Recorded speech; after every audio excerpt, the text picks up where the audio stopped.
तो आज का हमारा विषय है बौद्ध धर्म।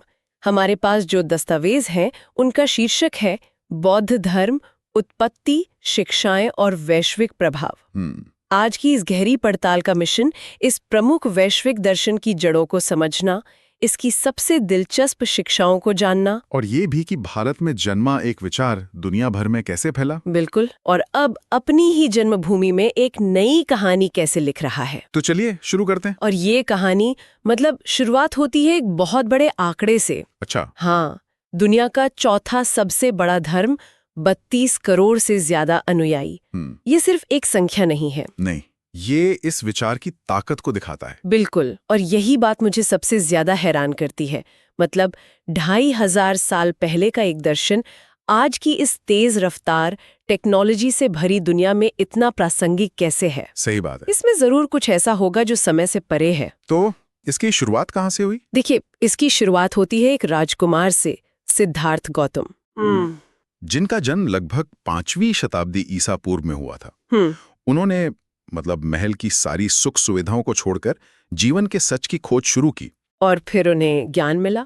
जी, और जिस ज्ञान की उन्हें प्राप्ति हुई उसी ने उन्हें बुद्ध बनाया। यानी जिसे ज्ञान मिल गया हो। बिल्कुल।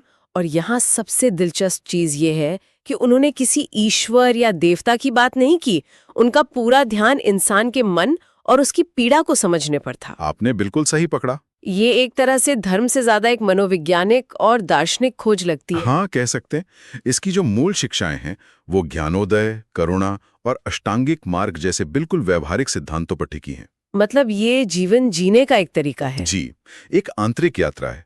इसीलिए कई दूसरे धर्मों से अलग भी दिखता है। इसका अंतिम लक्ष्य भी कोई स्वर्ग या जन्नत नहीं, बल्कि निर्वाण है। निर्वाण। अच्छा, ये शब्द तो सबने सुना है। हाँ, बिल्कुल। पर इसका असली मतलब क्या है? क्या ये मरने के बाद की कोई अवस्था है या कुछ और? नहीं, बिल्कुल नहीं। और शायद यही बौद्ध धर्म की सबसे, कह सकते हैं, क्रांतिकारी बातों में से एक है। अच्छा। हाँ, निर्वाण कोई बाद की अवस्था नहीं है। ये इसी जीवन में पाने वाली एक अवस्था है। इसी जीवन में? जी। इसका जो शाब्दिक अर्थ है वो है बुझ जाना। बुझ जाना, जैसे एक दिया बुझ जाता है? बिल्कुल। क्या बुझ जाना, जीवन का? नहीं, जीवन का नहीं, लालच, नफरत और अज्ञानता की आग का बुझ जाना। बौद्ध दर्शन के अनुसार हमारी ज्यादातर पीड़ा, जिसे वो दुख कहते हैं, वो इन्हीं 3 चीजों से पैदा होती है। तो निर्वाण उस पीड़ा से पूरी तरह आजाद हो जाने की अवस्था है। हाँ, परम शांति की अवस्था। और ये किसी बाहरी शक्ति